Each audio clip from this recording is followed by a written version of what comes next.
So you're dating someone or you have a date and the person changed their mind. And this is inspired by a comment someone left for me. And you want to know why. And I have had that same question when guys have decided they didn't want to see me. If you read my book, What I Did for Sex, you will see that this happened to me a lot, even with guys I was hooking up with. I was hooking up with them. Um, I invited them over here. I was very nice to them. The sex was great. I thought they didn't complain. And then they would just blow me off and not want to come back or ghost me. Um, and then other times I see men that I think are attractive and they're not even looking at me, and I don't know why. So I have grappled with this question a lot. Now, in this particular case, I want to say that this woman who canceled the date was a very courageous, high quality woman, that she actually said, I changed my mind instead of blowing him off. So I want to give you a good choice on that one. I have had instances of meeting men on Match.com or other dating apps where they actually scheduled a date with me and then changed their mind and canceled the morning of or an hour before. And some of these happened recently to me. And what I think could be some possible reasons is they're dating someone else also, and that person has taken priority, because sometimes you could be dating several people and then you all of a sudden decide this person you really like, and then you tell all the other people that you don't want to date them. Or it could be that maybe they agreed to go on the date at a time when they were drinking, if it's online, or they were bored, or they were like, okay, I'll just do it, why not? And then as they thought about it, or even, they had sex with me, and then as they thought about it, they realized this was not something that made them want to come back. Now, what makes people want to or not want to, we don't know. It's not that there's anything wrong with us. It's just that they don't feel it. The same reason that they might decide they would rather wear black than white, or they would rather study art than engineering, or they would rather listen to rap than country. That doesn't mean rap is wrong or country is wrong. So part of friendship and dating is just being okay with the fact that people are fluid and can change their minds. I also think that, the universe of people we might want to date is pretty big, but the number of people that I think we ever meet that would be a life partner or a relationship partner where we both feel that attraction, I think only happens a few times in our lifetime, less than 10. And so it's going to happen a lot that you like a girl and she doesn't feel the same way, or you like a guy and he doesn't feel the same way. That is going to happen 99% of the time. And the times that I didn't want to go out with a guy again, sometimes there were reasons, like he didn't seem like his life was in order, would be a reason for me. His life didn't seem in order. Or I just didn't feel that attraction to him. Could be something like that. And the other thing I want to say too is that we don't always have answers for everything in life. Somehow we want to be so in control. Like, I can manifest. I can make a vision board. I can manifest. I don't think so. I think that we can desire things, be aligned with things. I think that meditating and being spiritually aligned can put our desires more in tune with what we actually need and make us more able to deal with what happens. But I don't think that we're in control of life at all, that we can manifest things. I don't think so. Sometimes life has uncertainty and we don't always know why. But I think attraction is a mysterious thing. And, what I was once told and that I like to say is, I'm a peach and this guy doesn't like peaches. He likes apples. I'm a peach. That's it. I'm a peach and she likes apples. I'm a peach and he likes grapefruit. That's it. Just doesn't feel the same way. And I think it's good to know that right off the bat. But yeah, dating, and I think that's what this person is probably really seeing, is like dating is for courageous people, because it requires a hope or a belief or a want that you can create something, and you have to keep trying. And unlike applying for a job or a business or building a house where you can just make it happen, there's a lot of it that's out of your control.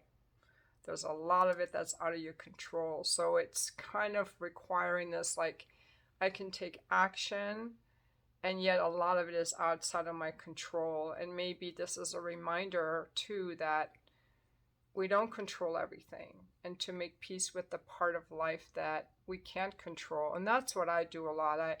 In fact, one thing that I've been focusing on more is like being in my feminine energy, meditating more, cooking more, and trusting that the energy I create from whom I'm being when I'm not out looking or whatever, that the universe will just bring the right people to me. I guess one example would be, I have a really great trainer now. I was not that happy with my one personal trainer, and I was looking for another trainer, and he just kind of walked into my life, this really great trainer who is at the same level as my Pilates trainer. So I'm very excited now about all this knowledge I'm getting from this trainer. That's one example. That doesn't have to do with dating, but it's an example of how things can come into our life about our fitness, our health, our family, or even, dating. I remember years ago I was at the TM Center, and it was late at night. Everybody had already left. I was just leaving after a meeting, and someone walked through the door, and you wouldn't believe it. It was Nancy Lonsdorf, the author of, here, I'll show you, the author of Ageless Woman, Timeless Mind, The Ageless Woman.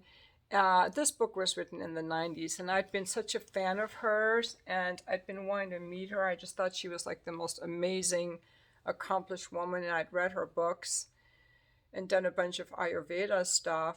And just that night, I had been talking to some of the friends I had there about, how I wanted to meet someone. And one of the teachers said, you'll meet someone when the time is right. They'll just appear.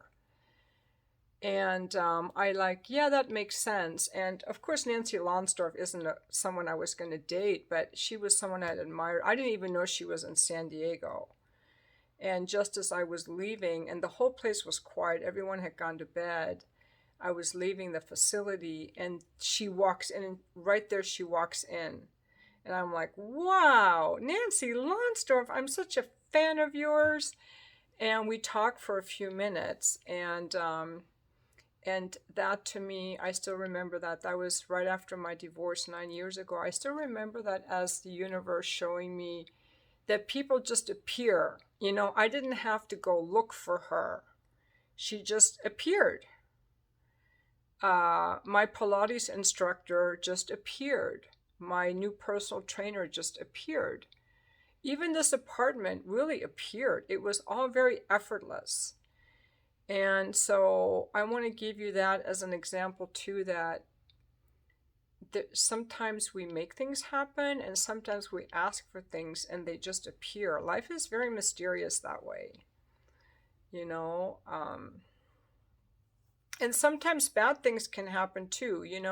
I go into the dentist and I think I'm getting a crown, but my root canal now my tooth has decayed, and I needed another implant. So that's been going on since September, so I'm getting ready to have the crown put on next month. That was an expense that I didn't want. You know, people can have an injury and get sick. Bad things can happen and good things can happen. So let's talk about the good things. Sometimes people just appear. And so I think that's very soothing for the soul.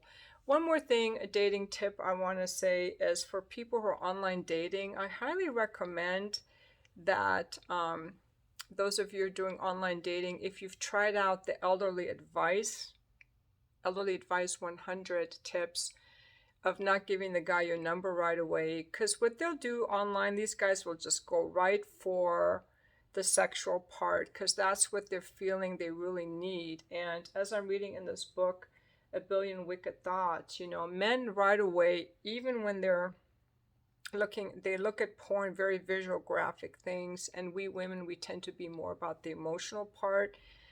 Like in the romance stories, you know, it's his strong thighs and his square jaw and his eyes. And meanwhile, guys are looking at close-ups of body parts in porn, and that's just the difference between men and women. So when men are online, you know, we women want men to act at our level, and men want us to act at their level, and there has to be this in between, and that's what this vetting process is about. And I wonder if those of you who are doing online dating, if instead of giving the gentleman your number or messaging a lot on the app, if you just wait to reply or give him your email address and make him work and compete for your attention. Because since there's an oversupply of women have become very easy. And that's why those of you men who are high quality men, if you have good physical, mental, and emotional health, you're fairly attractive, you're fairly good with ladies, you want a relationship, you have your life in order, you have your pick of women. And the reason, and what has happened, I'm reading another book now called Make Your Move. I'm just on the preface. Apparently, when women are in oversupply, they get very promiscuous. So that's why after World War I, when so many men were off to war and killed in war, there were so many more women than men, and women became very promiscuous. The Roaring Twenties and the Flappers. That's what women do to compete for the attention of men. And when there are more men than women, women become very modest and make men work for them. So there are a lot of different interesting things that are going on. And thank God for all these books that I'm reading that help me understand all of this. So keep sharing your comments and thank you for watching my video.